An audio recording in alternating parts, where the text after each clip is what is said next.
Hello. Welcome back to Reads of an Apple. My name is Stacy and I'm here to start week 5 of 2023's vlog. It's been a while for me. It hasn't been a while for you, but it has been a while for me. It is currently Thursday, so we have some catching up to do. But yeah, even with everything that's kind of gone on lately with me moving and things are still in flux, which is very frustrating, but I got my new couch today, which was super excited. So I have a full-size couch again instead of my one little armchair. And I'm just super happy. I was relaxing on it earlier and the kitty was able to have like a full lap again and was giving me lots of cuddles. But I'm excited. Things are in flux. I still have my big furniture to get out of the storage unit that's in the small town where I grew up, but that is fine by me. I'm not pushing myself to get there right away, but I ordered a super cool desk that's like also a space saver desk, and it's like super funky. But when it came, there was no hardware in it. So I've contacted the people and I still haven't heard anything. And we're past the days of processing. And I haven't heard like if it's been approved or if they're shipping it or if the hardware will just randomly show up someday. So I don't know what's really going on, but that's really disappointing because I haven't been able to put my desk together. And then I bought a new bookshelf for my board games. As you can see, they are stacked up in this giant pile over here. And when I opened the box for that, the backing to it was damaged. And on my nice white bookshelf that I painted the edges of and added the metallic paint to, that backing was damaged. So I have ordered that. And so that should be here sometime this week, hopefully, so that I can put together those bookshelves. And then I really didn't want to because money-wise it wasn't really worth it, but I needed something skinny and tall. So I ended up getting a 3x1 storage, cube storage organizer shelf thing. But I just hate it because it's $5 more for the 3x2. And so if you divide it out how much you're paying per cube, it is a horrendous deal. But I needed something skinny, and that was the only thing I could find that wasn't like astronomically priced. So I just got it, but it's fine. So I still have all of my books. I will rotate here. Those are all of my books. So everything's still in boxes for that. And I have my office boxes over there. My craft room is a complete mess. I started organizing it, but then I decided I want to go through and reorganize how my yarn is sorted, because it was sorted at some point, and then when I moved to my previous place, I ended up not being able to kind of store it the same way. So I just kind of shoved everything in bins and random foot lockers and stuff like that. So I'd like to go through and reorganize them by weight and then by brand if possible. So, I mean, there's always lots and lots of projects going on, but I want to get things done. I want to be able to do stuff, but I know I still have all of my old books from when I was in early college, and basically all the books I had from high school, like all of my Joel Shalvis, Lucky Harper books are there. I have a lot of the paranormals I read in high school.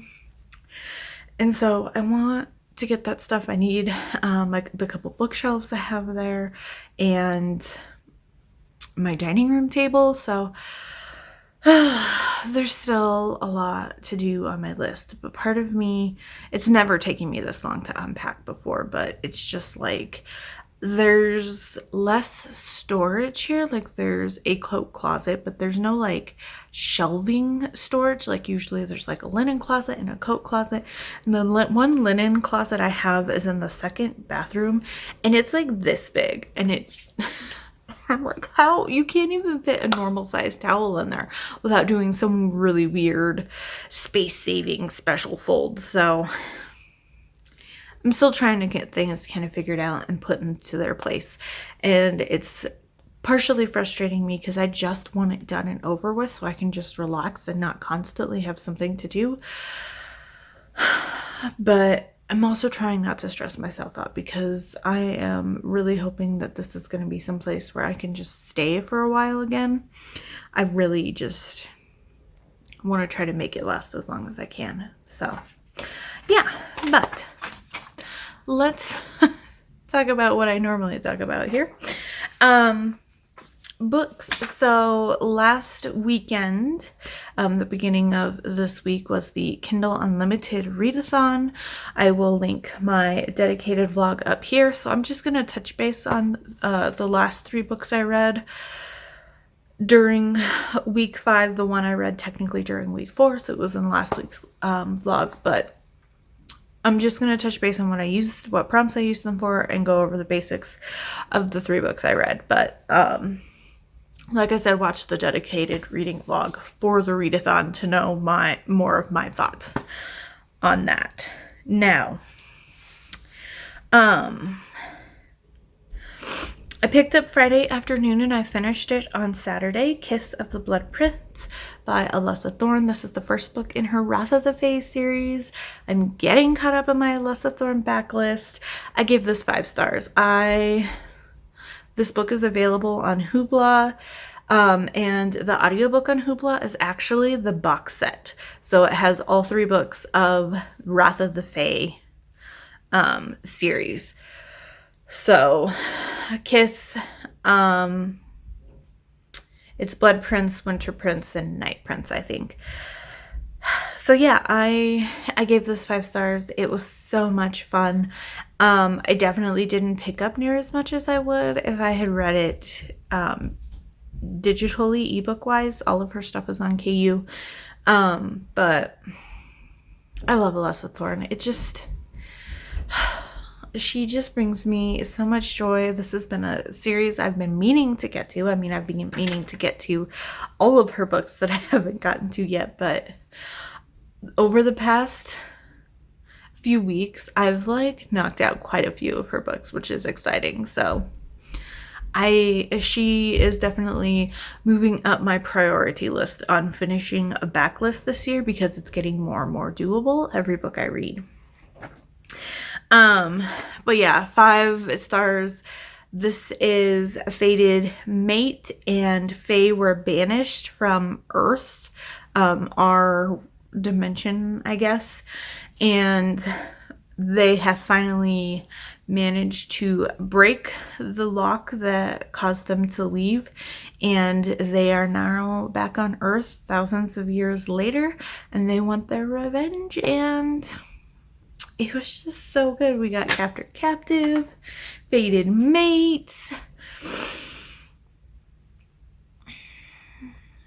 I mean, he drinks blood, so he's kind of vampire-y. He gets this, he almost, when it's around the new moon, he almost gets, those werewolf-y vibes. He doesn't turn into a wolf, but he gets, very bestial, and I don't know, it just is really good. So I recommend picking up her books. Oh, I should also mention, if you use Hoopla, or if you would like to use more of Hoopla, bonus borrows are back for February. So for my library, I can check out 10 books or 10 items a month through Hoopla.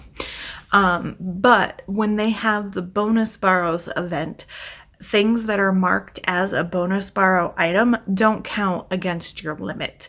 And they have movies, TV shows, ebooks, audiobooks, comic books. They have a whole gamut of stuff. I actually binged 4 episodes of a TV show that I saw on there that's from, I think, the History Channel or Travel Channel or something like that. It's one of those series fake archaeology shows. And I just put it on while I was cleaning and working on things. So, but yeah, those bonus borrows are great because you can, especially for movies or TV shows, because the TV shows, usually a full season of something is a bonus borrow, so then you're not using a checkout and only able to get 10 episodes of a 13 episode season or something like that. So if you use Hoopla or have a Hoopla and just haven't looked at it, check out the bonus browse. See what's available. You might find something good. But anyway, back to Kiss of the Blood Prince. For my weekly challenges, I use this for Winter's Kiss board number 2 for a 2021 release, for the Starbucks quarterly challenge for dark roast coffee, and one of those prompts is a dark cover. This worked for Read What You Own. This also worked for No Resolution January, and I applied this to a book you meant to get to in 2022 or earlier. And then I also used this for Gildathon, which is, and I chose Crimson Robe, which is a red cover. Since this is red and black, I figured it's close enough to count. Then I picked up Neanderthal Seeks Duchess by Lainey Hatcher. This is the first book in her Ladies London Embroidery or London Ladies Embroidery series. I was very excited for this. Lainey is a new to me author. I am a big fan of the Smarty Pants romance and Penny Reid, and this is in her out of world section of Smarty Pants romance. And what this series is are historical retellings of Penny Reid's Knitting in the City series, which as a whole series is probably my favorite from Penny Reid. My favorite books from her, a couple of them are the Winston Brothers, but I think an overarching encompassing series overall, I think Knitting in the City is probably my favorite. And this one, I struggled with this one. Like I said, check out my vlog. I give this 2.5 stars. I struggled with this one a lot. So yeah, I'm just going to leave it at that. For my reading challenges, I applied this to. For Winter's Kiss board number 2, I used this for part of a series. For Starbucks quarterly challenge, I applied this to Caramel Macchiato, and one of the options for that is a 2 or a 5 in the page count. This worked for the New to You author challenge. This also worked for Read What You Own. For No Resolution January, I applied this to read a book by a human author. And then for Gildathon, I used this for Alloy, which is a combination of 2 tropes genres. So this is a historical retelling.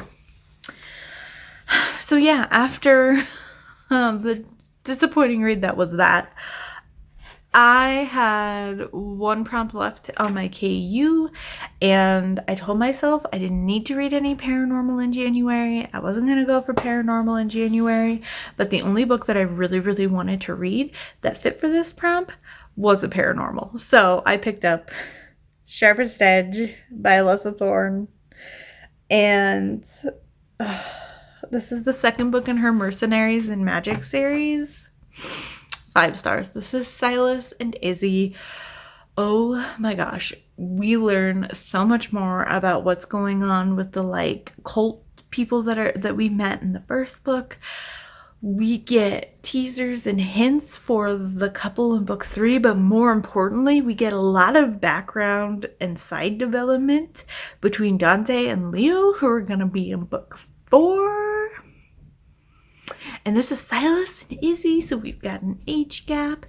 And Silas is just the gruff dad mercenary of this group. And the mutual punning between them was amazing. And I love all of Alyssa Thorne's series. But there's just something about this series that just is, it hits all of my buttons. It's just so cozy for me. And I mean, this is probably my favorite of her series so far that I have read. I've only read 2 of the books. I cannot wait to pick up book 3. Book 3 came out at the end of January, or at the beginning of January sometimes. But I want to pick it up soon because book 4, which the way Alyssa Thorne writes, it's probably the last book in this series, but it would not surprise me if there was a spin-off series off of this one. But Book 4 comes out in March. And I love this series. 2 freaking pieces. And there were some revelations at the end of this book that were astounding. And I've already talked more about it than I probably should have. But check out my vlog to really see me gush about Illicit Sword, because I read 2 of the 4 books I read for the readathon. 2 of them were Illicit Sword, because I just can't help myself. For reading challenges, I was able to apply this for Diverse Heroine for Winter's Kiss Board number 2. This worked for Read What You Own. For No Resolution January, this worked for Read a Book, which officially finished No Resolution January for me. For Guildathon, I applied this to Through Fire and Flames, which is continue a series. It's read a book or series that you love and want to continue reading or something like that. But yeah, that's what I applied it to. And it was great. As for what I'm currently reading, the ebook that I wanted to try to finish in January, but ended up not happening, because there was one night where I was unpacking and organizing things till like 2 o'clock in the morning. But I started reading, and I'm hoping to finish it tonight. Refresh for me, please. Love and Other Perennial Habits. This is by Emmeline Warden. This is actually an ARC that I got because I saw Bethany Bennett advertising that she was looking for ARC readers. And I filled out her little Google form and I was able to receive an ARC. Now, this is a historical romance and this is a debut author. So I'm very excited. I am 63% in and I am having a really fun time. It's a little bit more on the overtly feminism or feminist vibes for a lot of the common modern day, like super recent, I should say, historical romances. But the rest of the situation is just really kind of fun, and I'm just going along for the ride. I'm trying not to be too overly critical because it is a debut book, and I don't know, I'm just having a blast. It's super fun. This is, I'm spacing on their names, Meg, and she is a dowager countess, and her father is like very controlling, and he, you know, you always see this happen to our side characters in historical romance, but when she is very young, she is betrothed to an earl who is, I think she said 40 years her senior. And he has since passed away, and he leaves her what he had called the B house, which was the previous dowager's house, and it is completely falling apart. And her inheritance, or what was set aside from the estate to kind of be her money and her source of income, is £10 a year.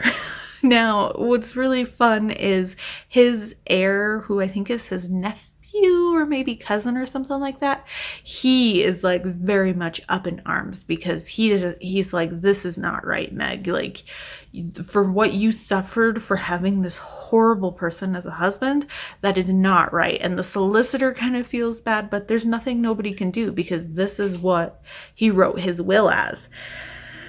But she is seeing this as a chance to kind of break free. She can go, she can take this house, she sells all of her dresses and the jewelry that he gave her that she was able to take, and she is just gonna try to live life on her own terms. And this is where kind of the overly feminism, modern day ideals are kind of starting to seep in. But I don't know, I'm just kind of I'm just enjoying it. But her romance is with Oliver. I think he's a Marquess, but he is a second son, and his older brother has passed away, so he is now the heir to a dukedom, and he has been kind of called to his father. His father has called him back to London to start his training to take over the dukedom, but he has, I think, a month or 2 months before he has to go there, so he's taking this time to really do what he wants to do. And what he does is he is a botanist, and he is like a gardener to the nth degree, and he's into agriculture. I mean, in the beginning he's talking about he needs horse dung because he has these spinach experiments, and so he's just like this nerdy dude who just wants to play with his plants, and he doesn't want to be a duke, and he's still kind of grieving over the loss of his brother. And it's just, I don't know, the way that they're both connected, and the way that they both dislike what's kind of expected to you and what society expects of you in the ton and in the aristocracy. They both want to buck it, but they both will in certain situations follow those guidelines. But they both like each other, and they're super attracted to each other, and I'm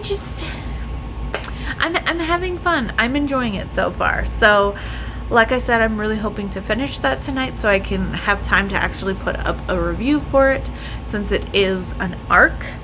So yeah, there is that. And then today at work, I picked up this book, which I'm blanking on the name. This is the second book in the Wrath of the Fae series. So I still had the audiobook checked out because, like I said, I got the box set from Hoopla. So I was waiting to read the second and third book during February for Pharaoh Feb. So this is the second book. This is Bane's book, and I am over 30%.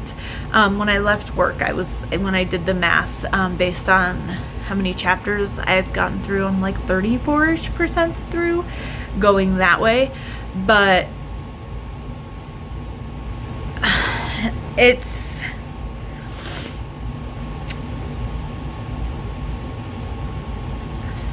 I just totally lost what I was saying. But this is Heart of the Winter Prince, which you have seen this entire time while my mind was completely blanking. But I'm enjoying this. This is giving me more of the Mercenaries and Magic vibe in this series, because Bane is tasked to assist or join Freya, and she is the cousin of the heroine from the first book, and she is known for finding like artifacts, and I mean there's some black market dealings, or she knows people who have black market dealings, but it's all kind of recovery stuff, so we're kind of in the line of like Tomb Raider stuff and just like history research, and I don't know, I'm such a freaking nerd at heart. I mean, in a lot of different ways, but I love this kind of stuff. But the heroine from the first book, I'm blanking on her name, Elise, she is in her mate's library, and she finds a text where the edition that was left in the human realm is missing a whole bunch of information, and so she finds links to a story about a dagger that was given to Odin to help slay frost giants, and she is hoping that with the way that the magic of this dagger is described, that if Bane gets stabbed through the heart with it, it will help stop or kill the curse that is affecting him. All three of the princes are affected by a curse, and there are a couple different ways to remove the curse, but the one that most likely is going to happen for all of these books is they will find their true mate, and their fated mate will help break the curse. But he is hoping that this, I mean, he's not really hoping, he's more just going along with it so that Elise will stop bothering him, so that he can just then live out his remaining days in peace, because it's getting close to the curse kind of finalizing and him dying. What's interesting too is this takes place 2 years after the first book in the series, so we're 2 years after the Fae have like rejoined the human realm. But yeah, I'm enjoying it. They're doing research and they're talking to people, and they're like at a black market auction trying to find this antiquities dealer, and I don't know, I'm having fun. She's a little sassy girl, and he is just this Fae. I mean, he's a Fae prince that is totally into her, but he's trying not to be into her, but he's like moody and broody, and part of it's the curse and part of it he just is. And I just love Alessa Thorne.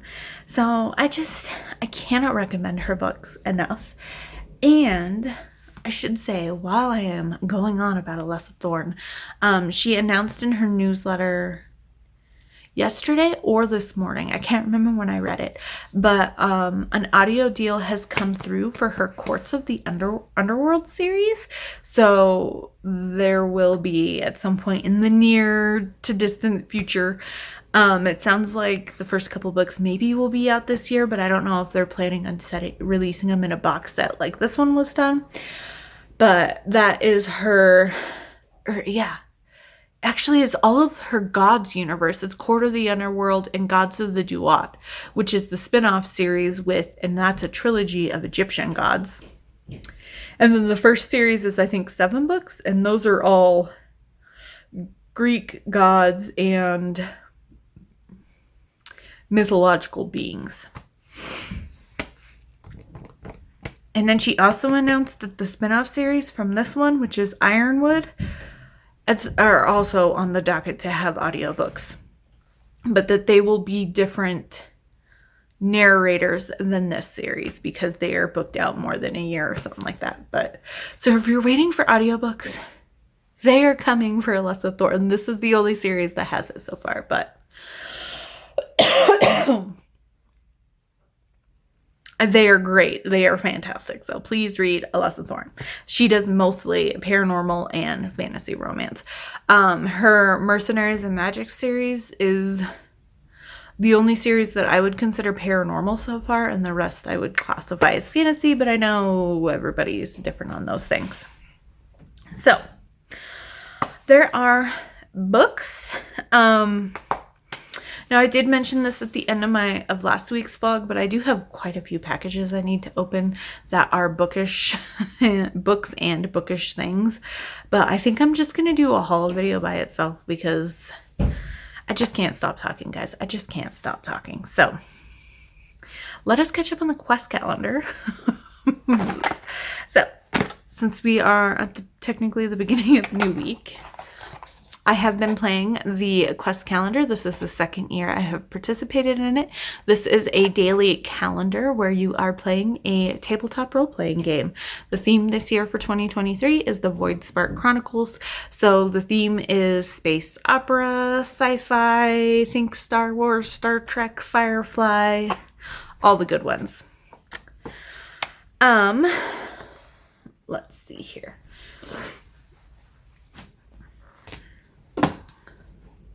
So this is what our calendar looks like. Saturdays and Sundays are combined, but when you look at a page, you have the script type font. This is the story that we will read out. And then anything in a block style font in a box will be the actual mechanics of how we are going to play the story. So this is where we left off on Friday. And then all of the information that we need to know to play that day's page is on the back of the previous day page. But before we do that, let me show you who we are playing as. So at the beginning of the year, I chose to play as Zarilla Tur. So she is our like Star Wars kind of themed character. And then what's also fun is we have a ship. We are on the crew of the Karnak. So there should be a picture of this. Yep. So here is our ship that we are on. We are part of the Karnak crew, which is super fun. And right now we are on a mission. We just joined the Karnak, and we are on a mission to collect a comet for somebody. And they're going to be able to use the ice and some of the materials for something. So we are currently on a spacewalk, which is super fun.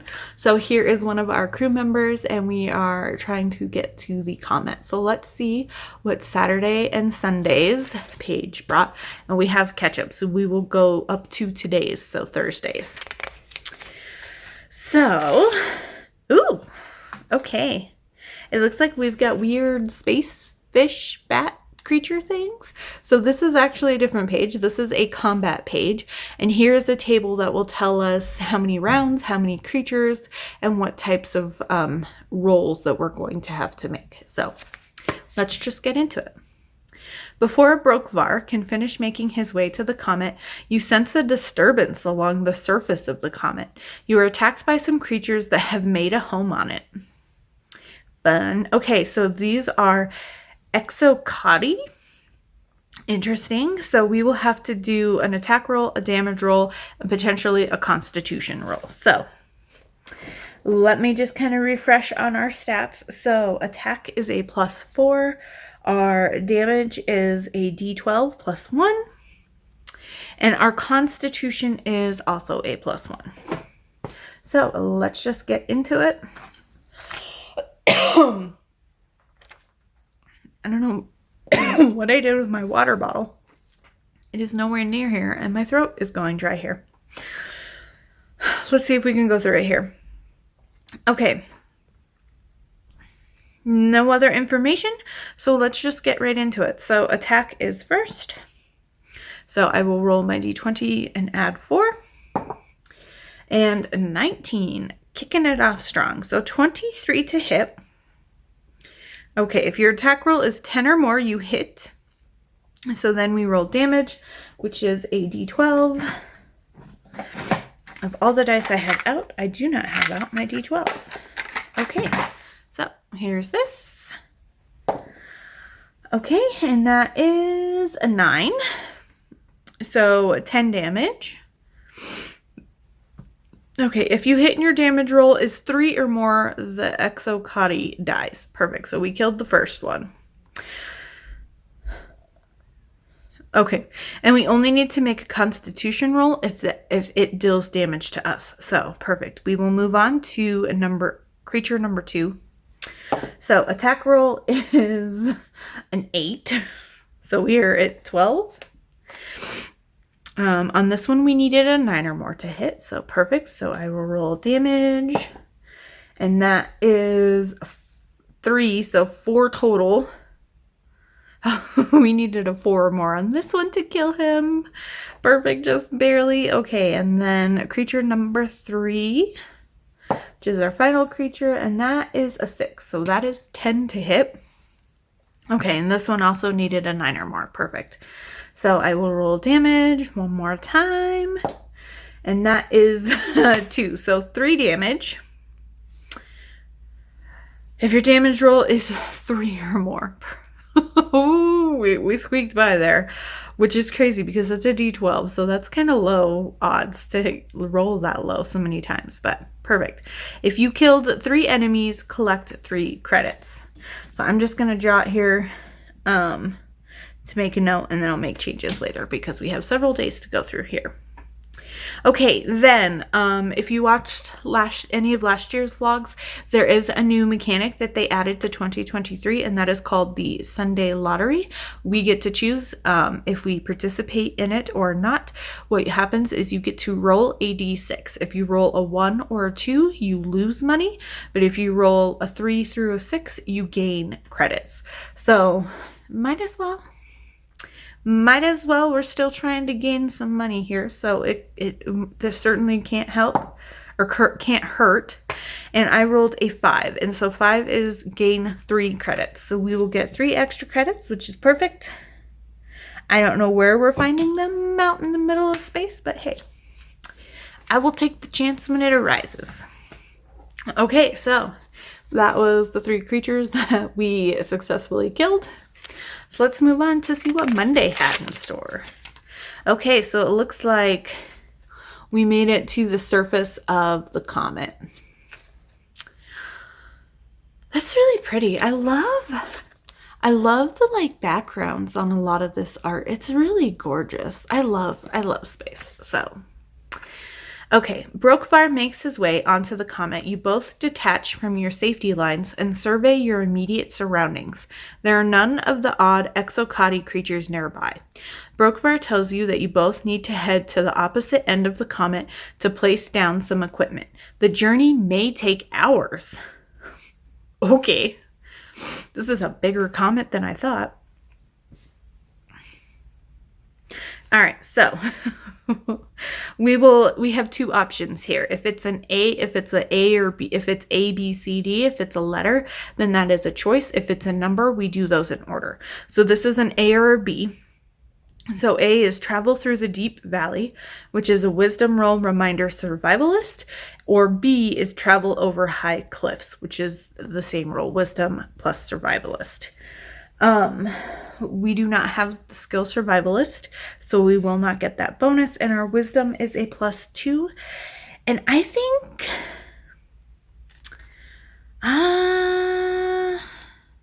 I mean, cliffs we could potentially fall off, but I feel like if we're but we'll be able to oversee and see things around us. And if we're in a valley, we're kind of stuck down in the bottom. And so I feel like we should take the cliffs. So that's what I'm going to go with, option B. Okay. Travel over high cliffs. Traveling over the high cliffs keeps you out of the way of potential creatures living on the comet, but the surface activity can be tumultuous and dangerous. Okay, so we will make our roll, so a +2 to our d20, and that is a 12, so 14. Okay. You take ample time to travel over the terrain without issues. You must consume two meal rations on your journey. If you do not have enough, reduce your health by 1 for each ration you do not have. We have 4, I believe. Yes, we have 4. So I will put -2 rations on my notes.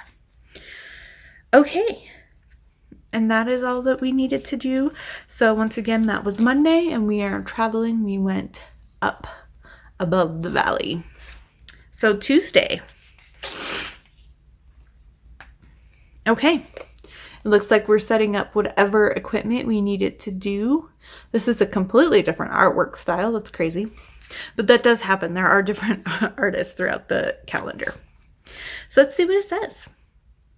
Captain, we've made it to the target and will begin setting up the breaking guide. You and Brokvar make it to the opposite ends of the comet. He unloads his pack and spreads out the gear. He motions for you to come help him set up the rest of the equipment.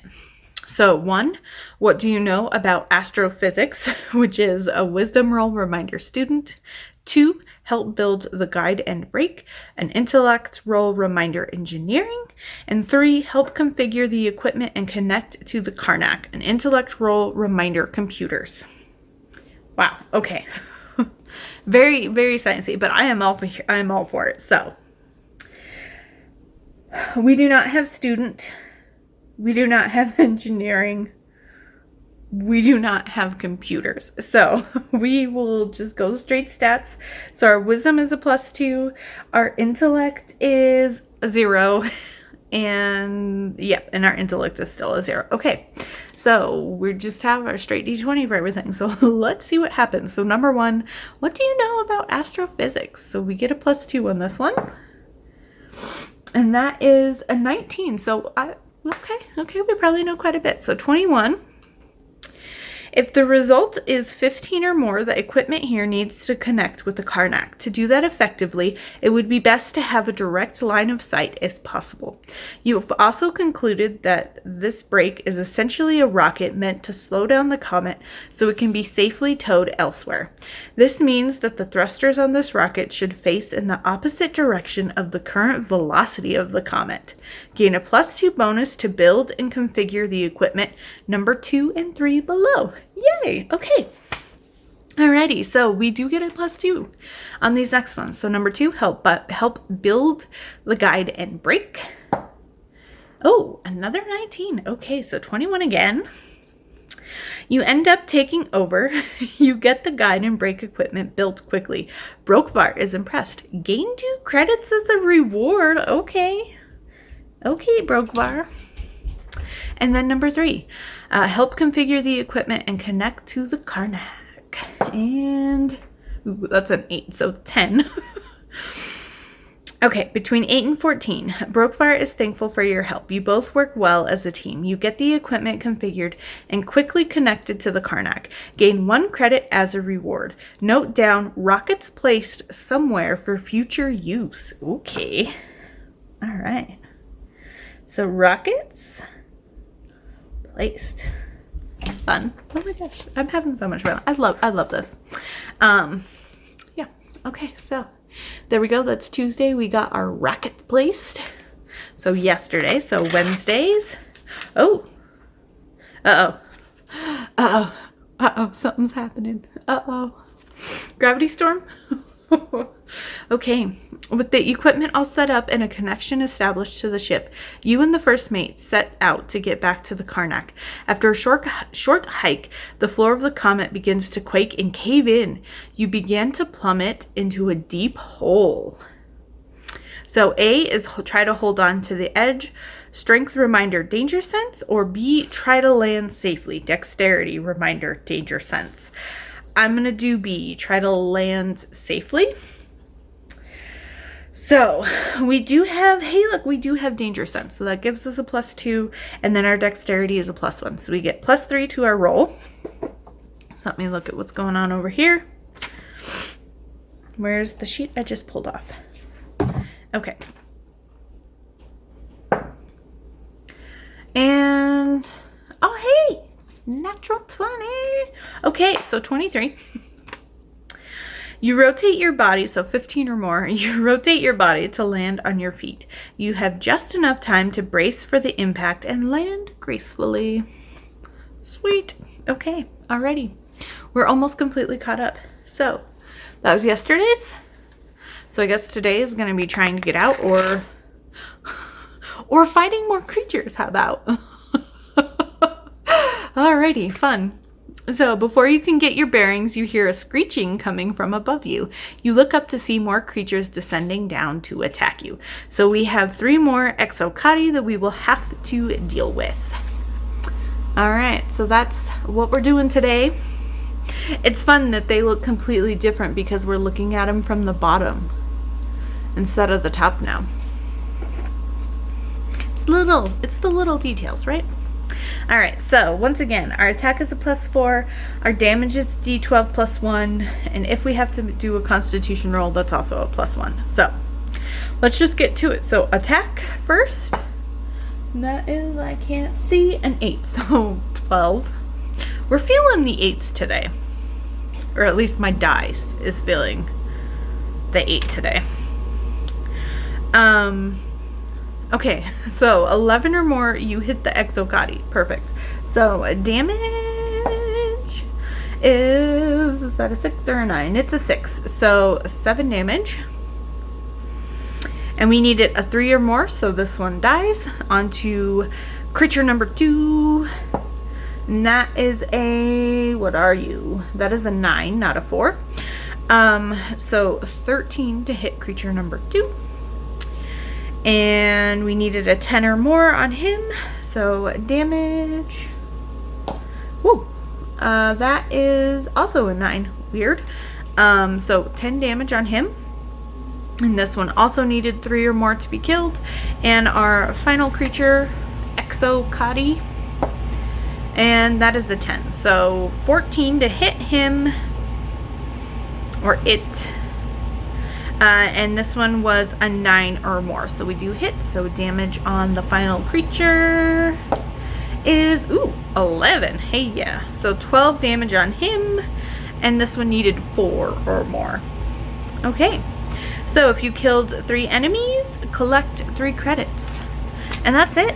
So let me jot down. We got 13 credits for today's / this week's quest calendar so far, so that was a lot, and that's exciting. But yeah, I'm gonna stop there. I've already rambled at you for almost 45 minutes, but I know that we're covering Saturday, Sunday, Monday, Tuesday, Wednesday, Thursday, 6 days. So I mean, that's not bad. 40 minutes for 6 days, 45 minutes for 6 days, that's not bad. That's less than 10 minutes a day.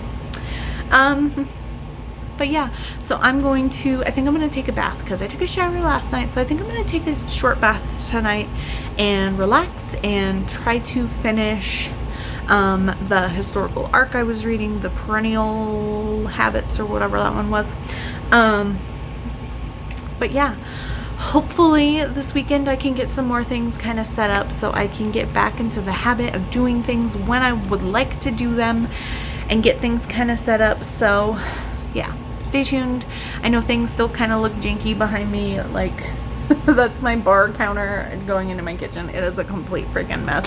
I've got all of my board games stacked up in just a giant column piles on, and I mean that goes all the way down to the floor, and there is stuff everywhere, but it's fine. I will show you. If we look this way, things look pretty because I have my DVD shelves all put up, and so those are organized, which is nice. It's one of the few things that is organized here. But yeah, I said I'd stop rambling you, and then here I am talking to you for another minute. But I will see you tomorrow. I hope you have a good Friday. Hello, I am back. It is not Friday. It is Sunday. But that's okay. I got super busy doing stuff when I got off work Friday night. And I got a lot of stuff done. I got the damaged backings in for my bookcases. So I kind of rearranged what was going on. I had a bunch of boxes filled with broken down boxes that I was waiting for our people to come and take our recycling because it was overflowing. So that had finally gotten picked up. So I took all those out, and then I was doing some cleaning and relaxing, and it's just constantly working on things. And then, yeah, I was going to film it yesterday on Saturday, but that didn't happen because I was building furniture and putting things together. So as you can see from the background, my stack of board games is now officially in my board game bookcase that I was able to put together, which is super fun. And then I got the new backing on my old bookshelf, so that's over here. And then I have my little 3x1 cube storage put together and put over here, and that has all my tarot stuff. And then I was gonna build the other bookcase I have for out here, and the sides on it, on the bottom half, they sent me two of the same one. Which means that I could just build it and have one of the edges be unfinished, which is annoying as I'll get out, but I'm going to call them and I'm going to call them on Monday because they're only open Monday through Friday.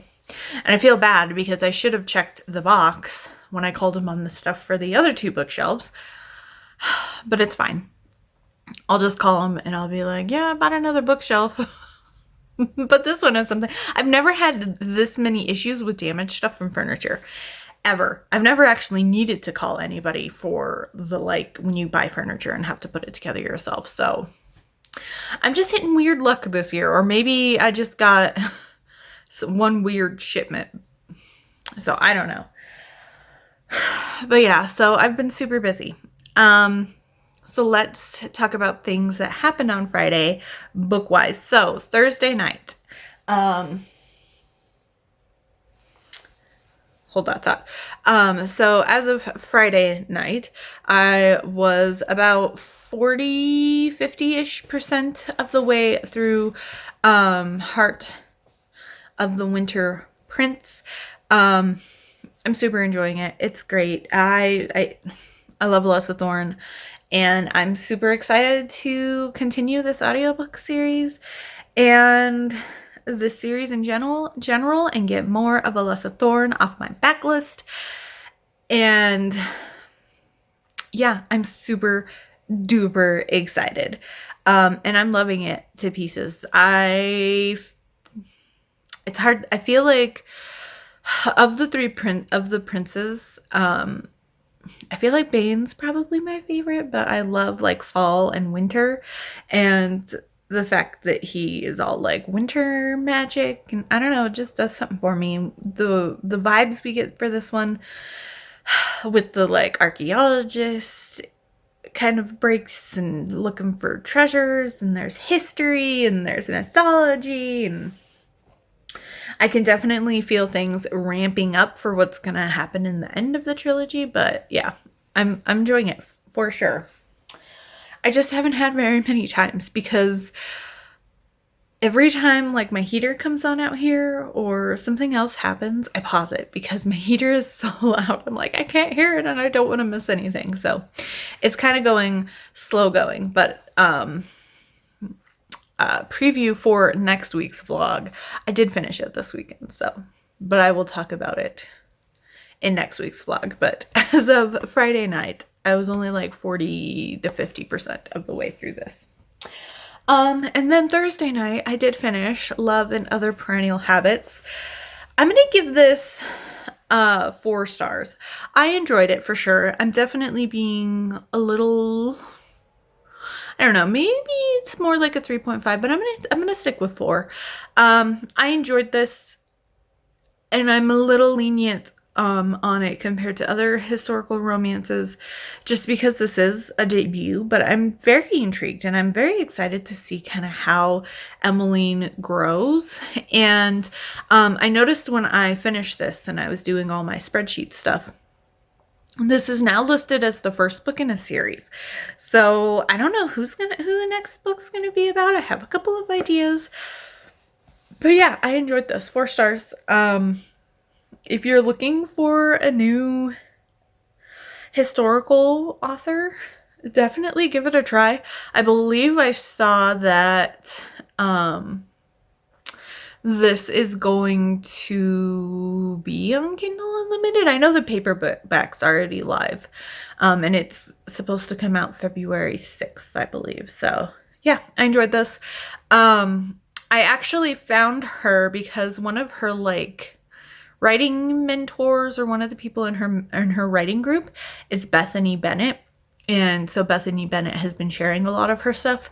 And when she was posting that she was looking for ARC readers, Bethany Bennett shared it. So I saw that and I was like, yeah, sure, I'll try it. Bethany Bennett is recommending her, and I love Bethany Bennett.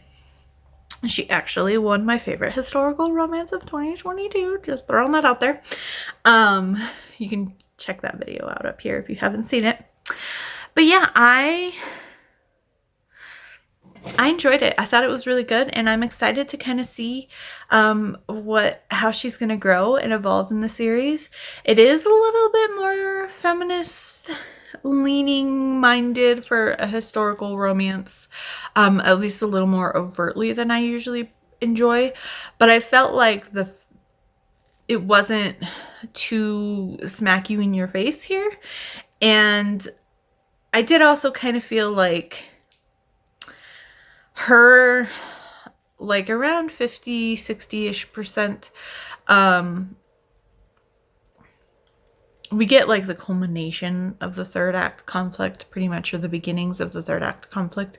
And you could kind of see it coming, but I was a little disappointed in the way that Meg was acting, because it wasn't like Oliver was asking her to just come and be with him in London. His father was sick, so he was going back to London to see his father. And yeah, when his father passes, he'll become the Duke and all that. But he just really wanted her there as a support system to kind of help him get through this. And he was so understanding. Like, he is very much cinnamon roll beta character, and I'm not usually the biggest fan of the beta, but I don't know, there was just something so kismet and lovely about their relationship. And it felt like they were perfect for each other, and they were meant to be with each other. And they both knew that and acted on it, and they had like a secret marriage kind of thing where they basically just said vows to each other during sunrise one morning when they were just in their feels. So they weren't like officially married, but then they called each other husband and wife after that. And I don't know, it was very sweet, and yeah, I was a big fan. So 4 stars. Yeah, and I'm gonna leave it at 4 stars because there were a lot of really good moments in this for sure. So it is not 3.5. I renege a few minutes ago, Stacy. She was wrong. This is a 4 stars because there were a lot of really sweet and swoony and just, you know, it made you feel like, oh, these people are just meant to be together, and it was just so lovely. So yeah, 4 stars. I love this. As for my reading challenges, for Winter's Kiss, I am tentatively putting this on bingo board number 3 for a new release. This works for my Yahtzee prompt for this month. I did not get a Yahtzee, so the February alternate prompt has a few options, and one of those is characters who fall in love, and yeah, so that worked very easily and quickly for that one. This works for my new to you author challenge, so that's one of the 2 minimum I needed for this month. And then for Gildathon, I use this for Turn Up the Heat, which is a book that's romance. So yeah, that is that. And then let's do the quest calendar for Friday. So I have things all put together here. Okay. I pulled everything out, and I have I have my calendar pulled out and the box pulled out, but then I put everything else over there. I don't know what am I doing? Okay. All right. So Thursday, we left you with fighting more of these creatures, and we had fallen through like a crater or something like that while on this comet. So, ooh, okay, we got a map today. So we are, it looks like, in some underground tunnel type areas inside of the comet. This comet is a lot bigger than I thought it was. Super fun. Okay, so with the Exocati dispatched, you start to explore the bottom of the pit in hopes of finding a way out. You spot a tunnel that goes deeper into a cavern of space. There might be a way to escape if you explore this area. So begin at the X and navigate around the tunnels. Visit each numbered room along your path. Explore and resolve each room you visit before you choose your next. So I like to try to complete everything.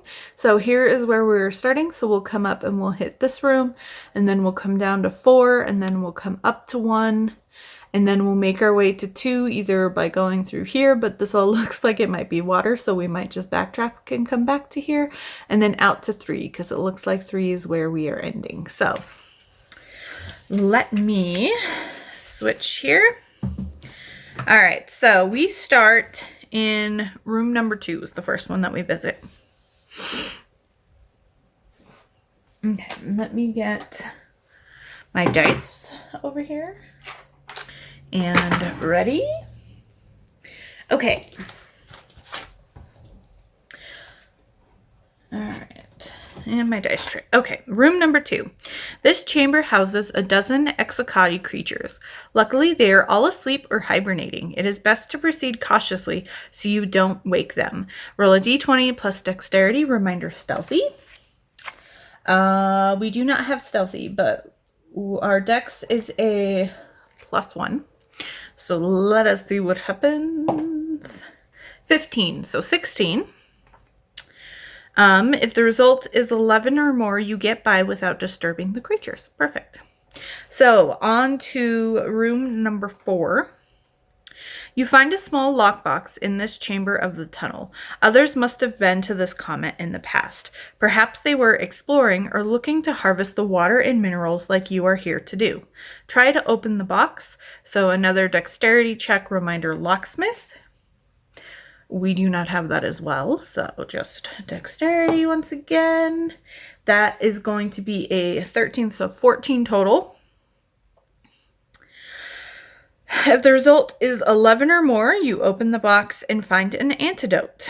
Cool, so we can consume this, and that removes the infected condition, so that is great. I think we already have an antidote. Yep, so we will have one more. Okay, so that was room 4. On to room number 1. You enter a chamber that has some liquid settling at the bottom. You wade through this liquid to move to the other side and immediately begin to feel nauseous. Your space suit should be protecting you. So a wisdom roll reminder, arcane. And we do not have arcane, but our wisdom is a +2.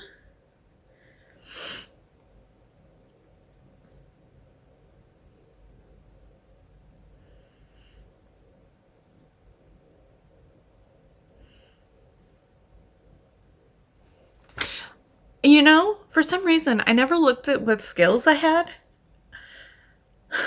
We have time step. Once per page, re-roll any die roll and take the new result. I need to remember that. And then we also get surges. So we have 2 surges to activate mystic abilities. And the one that we have right now is foresight. Use 1 surge to gain a +2 defense bonus for the page. And then we can get those back when it's time, like when we rest. I need to remember, once per page, re-roll any die and take the new result. I need to remember to do that if we don't roll so hot. So this entire time, my goodness, I need to be better about reading. But see, last year I didn't really use any of the extra bonuses that our character had. But yeah, I'll have to remember that for sure. Anyway, so we don't have arcane, and this is a wisdom roll. So our wisdom is a +2. So we will do that. And that is a 1. So I will do our 1 per page time step, and we will re-roll it because you literally cannot get any worse. So let's try that again. I'm glad I just saw that. It's like the universe was like, hey, remember you have this. Okay, so this is a 15. So we have a 17. Okay, if the result is 11 or more, there is a presence of a metaphysical energy that is affecting your psyche and causing you to feel nauseous. It would cause lesser creatures to fall into an automatic sleep. Knowing this helps you battle the feeling and escape. Okay, weird. Interesting. Okay, so on to room number 5. This room holds nothing but a pile of bones and shells from rock-like alien creatures. It might be used as a dining area for these exocati creatures. You search through the piles. So intellect roll, reminder, investigator. We do not have investigator.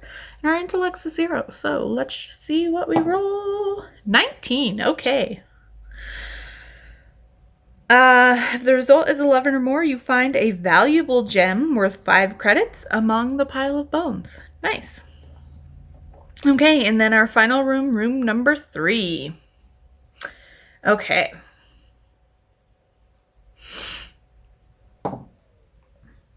I don't know why I just rolled. It doesn't say to roll. You found a tunnel that slopes upward. Further in, you see a faint glow of light. This is likely the way out. This is the end. You may stop now, or you can continue to explore the tunnels and return once you are done. We are done. We are done. And we are done for week 5. So thank you very much for watching. If you would like to leave me a comment below, let me know if you participated in the KU Readathon, and if so, what your favorite book was. Or if you didn't, but you have KU, let me know what your favorite KU book that you currently have. Hi! But otherwise, if you'd like to leave me an emoji, leave me a cat-related emoji since someone just woke up from her nap. My goodness! But yeah, like, subscribe, all of that good stuff, and I will see you all soon with another video.